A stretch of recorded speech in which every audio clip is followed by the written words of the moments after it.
Have you ever had someone push you away only to show up later acting like nothing ever happened? Yeah, I'm talking about those avoidant types. The ones who ghost you, dodge emotional conversations, and seem allergic to vulnerability until suddenly they offer you friendship.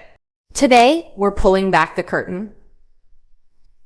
Because this isn't just about relationships, it's about self-respect, boundaries, and understanding what's really going on when someone who avoids intimacy decides to reappear in your life. And let me tell you right now, it's not random, it's not harmless, and how you respond. That matters more than you think.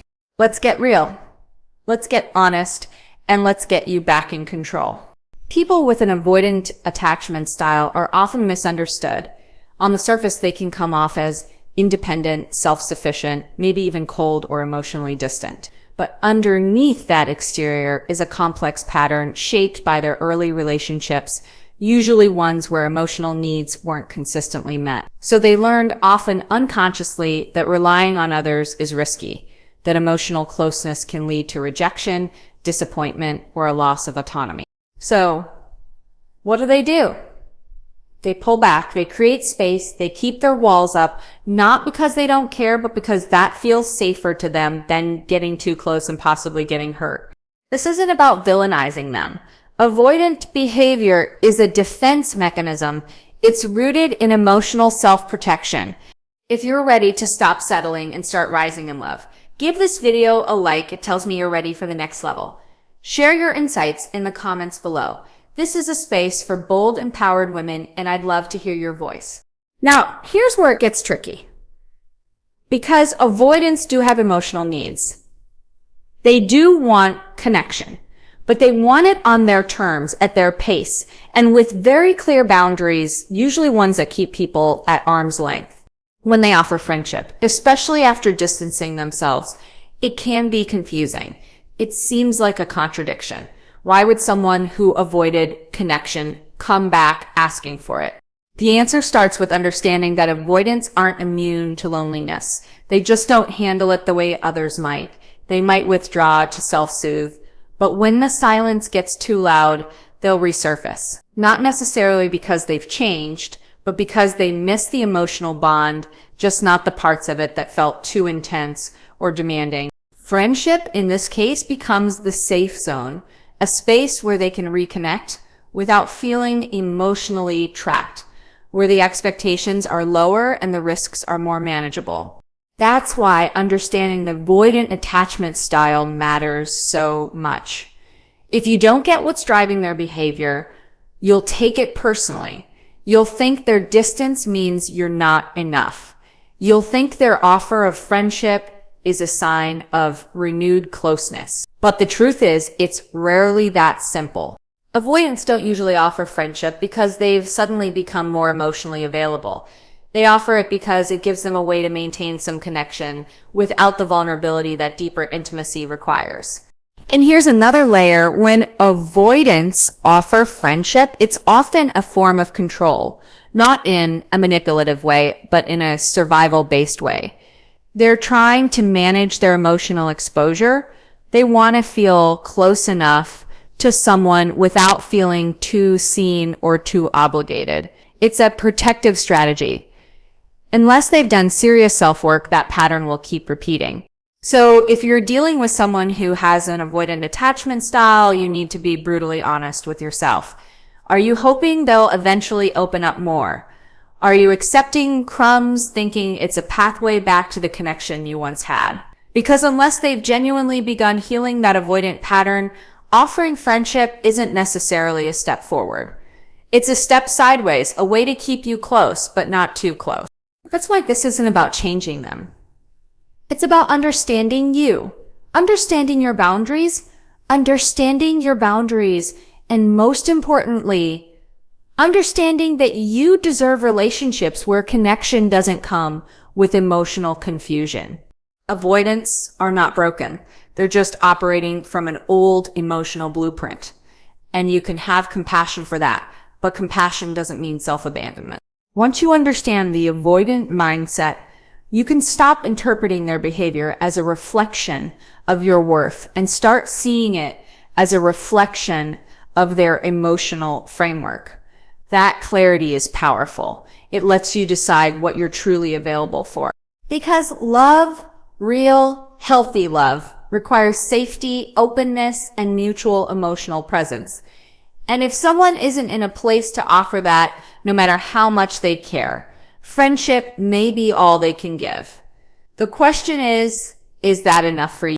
When someone with an avoidant attachment style offers you friendship, especially after creating distance or cutting off emotional contact, it can feel like emotional whiplash. You might ask yourself, why now? What changed? Is this their way of coming back into my life for real? Or is it just another confusing move in a pattern that already hurt? The truth is, when avoidants offer friendship, it's rarely as straightforward as it seems. It's not always a clean gesture of reconnection. Instead, it's often a complex mix of emotional needs, fear of intimacy, guilt, and a desire for control over the dynamic. Avoidant individuals tend to retreat from relationships when they feel emotionally overwhelmed, exposed, or pressured. They need space to regulate themselves and protect their sense of independence. But space doesn't mean detachment.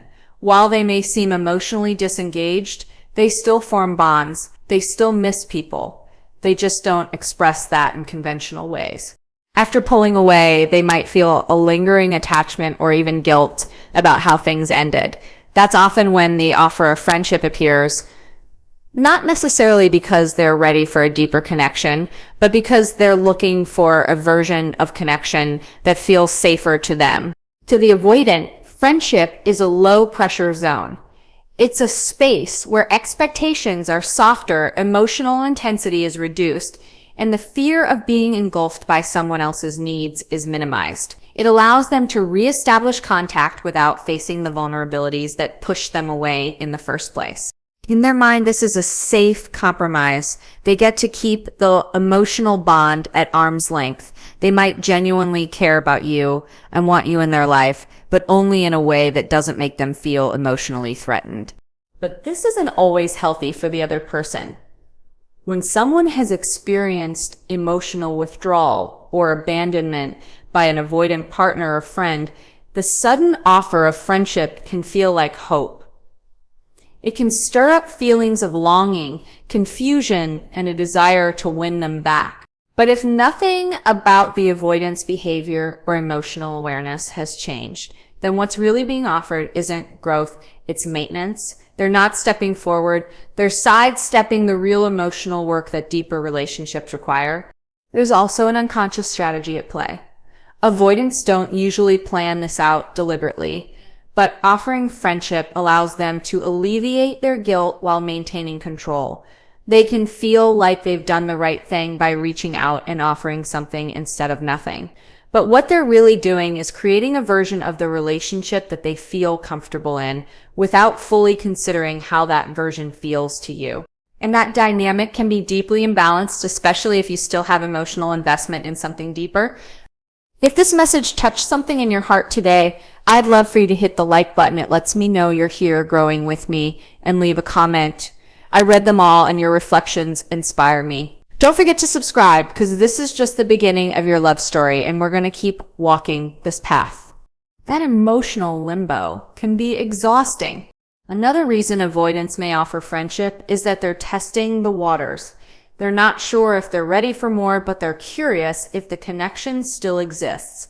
They might want reassurance that you haven't shut the door entirely. But again, they're doing this without fully stepping into the discomfort of a real, honest conversation. They're using friendship as a soft entry point, one where they're not risking rejection in the same way they would if they openly said they wanted more.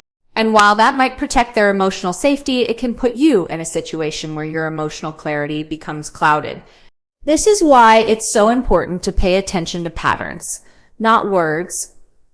Is the person showing up differently? Are they demonstrating emotional availability, consistency, and accountability? Or is the offer of friendship just a recycled form of the same emotional distancing that hurt you before? Avoidants don't always realize how much confusion they create. Their version of closeness is shaped by what feels safe to them. not necessarily what feels fair or fulfilling to you. So when they offer friendship after pulling away, it's crucial to ask yourself, are they reaching out to meet you where you are, or are they inviting you to meet them where they're still stuck? Understanding the why behind their offer doesn't mean you have to accept it. It just means you can respond with clarity instead of confusion and choose what's truly right for you without holding on to a dynamic that only serves one side. The emotional safety loop. The emotional safety loop is a powerful and often invisible cycle that drives the behavior of avoidant individuals in relationships. To understand why someone with an avoidant attachment style offers friendship instead of intimacy, you have to understand how they navigate safety, emotional safety. Specifically for avoidance, safety doesn't come from closeness. It comes from control, predictability, and distance. Intimacy, while desirable on some level, is also perceived as a threat because it often feels overwhelming, intrusive, or like a loss of independence. So they create a loop, a mental and emotional pattern that lets them experience connection without exposing themselves to the perceived dangers of being too close. Here's how it works. An avoidant person may initially engage in a relationship and even seem present, affectionate, and connected. But as the emotional stakes rise, whether through increasing vulnerability, demands for consistency, or expressions of deeper feelings, they start to feel unsafe. Not because the other person has done anything wrong, but because the emotional closeness itself triggers old fears. Fear of being engulfed, fear of losing their sense of self, fear of being depended on or needing someone too much. That's when they retreat. The shutdown begins. They may emotionally withdraw, create physical distance, or even end the relationship entirely. But that's not the end of the story.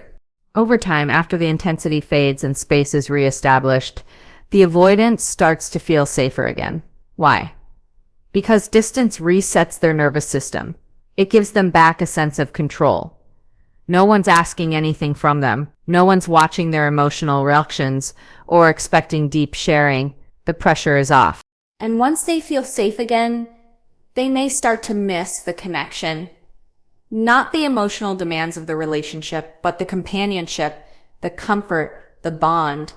That's when the loop completes its first cycle. They reinitiate contact, often in the form of friendship. Friendship feels like a safe middle ground. It offers connection without commitment, affection without emotional intensity, and presence without pressure. It lets the avoidant feel close again without triggering the fear that caused them to retreat in the first place. But here's the issue. This loop can repeat endlessly.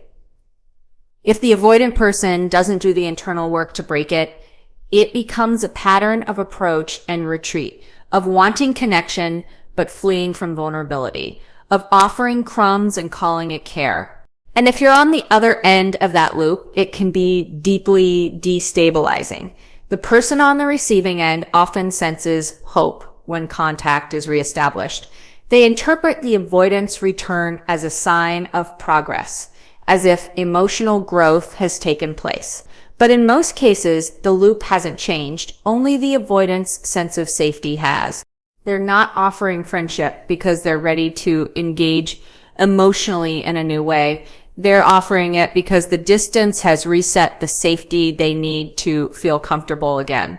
And they assume you'll accept that as a substitute for the intimacy you likely want.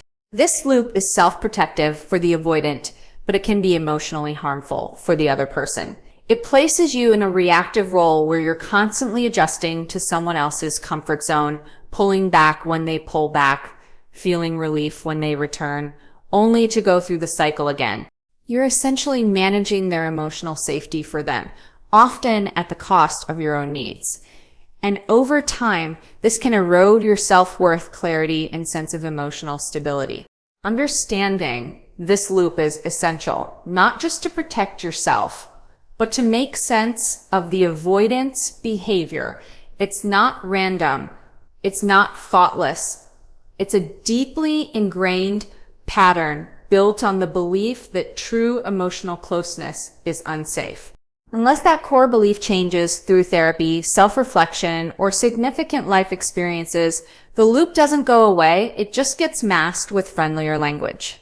So when someone avoids intimacy, then later reappears offering friendship, it's often their way of keeping the loop intact without facing the discomfort of growth. They want safety without sacrifice, presence without pressure. That's not always malicious, but it is self-serving. And if you don't recognize it, you can find yourself stuck in someone else's pattern, thinking it's progress when it's really repetition. Breaking the loop doesn't always mean cutting them off, but it does mean getting honest about what you want, what you need, and whether the relationship dynamic is truly mutual. Emotional safety should never be one-sided, because in a healthy relationship, both people feel safe, not just one.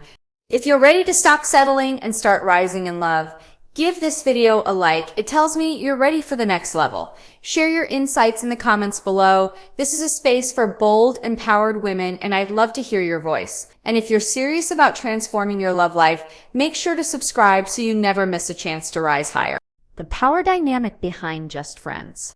When an avoidant person offers friendship, especially after retreating from closeness or emotional intimacy, there's often an imbalance of emotional power that can leave the other person confused, disempowered, or stuck in false hope.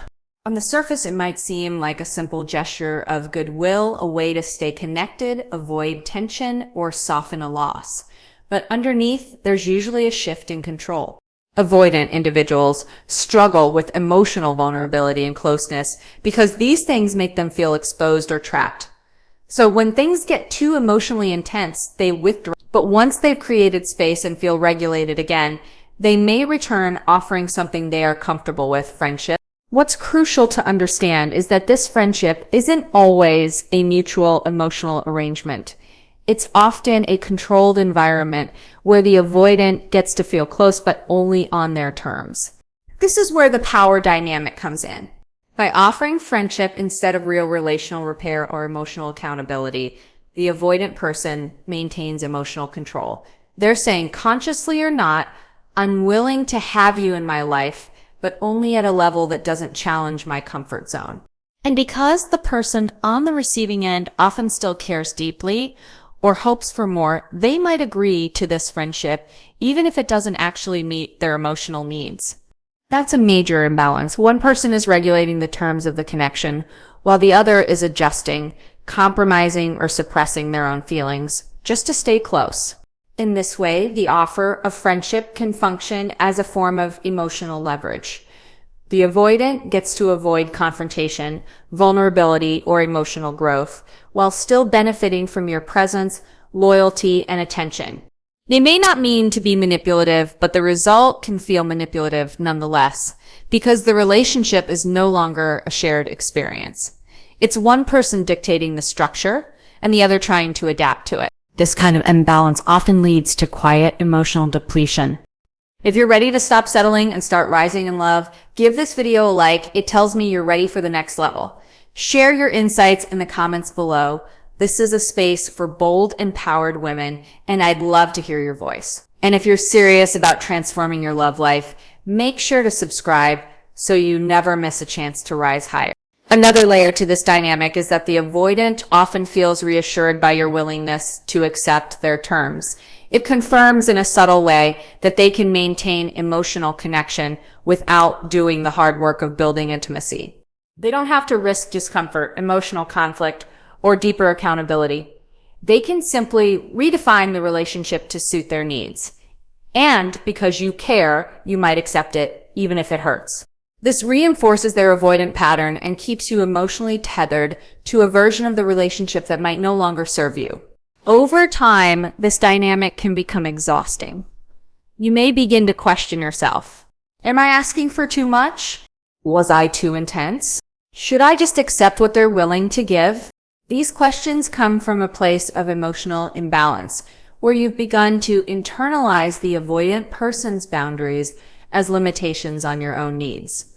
That's the quiet damage this power dynamic creates. It shifts the focus from mutual connection to emotional survival. You're no longer expressing your feelings freely. You're managing the relationship in a way that won't scare them off. There's also often a hidden benefit for the avoidant. They get the emotional support, the companionship, sometimes even the closeness of a relationship without having to commit or show up consistently. They maintain emotional autonomy while benefiting from emotional connection. Meanwhile, you may find yourself stuck in an emotional gray zone. Not quite in, not quite out, always hoping for something more. This can be incredibly draining, especially if you're someone who values emotional honesty and depth. Recognizing this power dynamic doesn't mean blaming the avoidant person. Many aren't consciously trying to manipulate or control. They're simply protecting themselves the only way they know how. But awareness is key. If you don't see the imbalance, you can find yourself giving far more than you're receiving and mistaking proximity for partnership. Friendship should never be a consolation prize or a way to avoid emotional responsibility. It should be mutual, respectful, and grounded in honesty. The moment you recognize that the offer of friendship isn't meeting your emotional needs, you gain your power back, you stop waiting for someone to change, and start asking yourself, what do I truly need?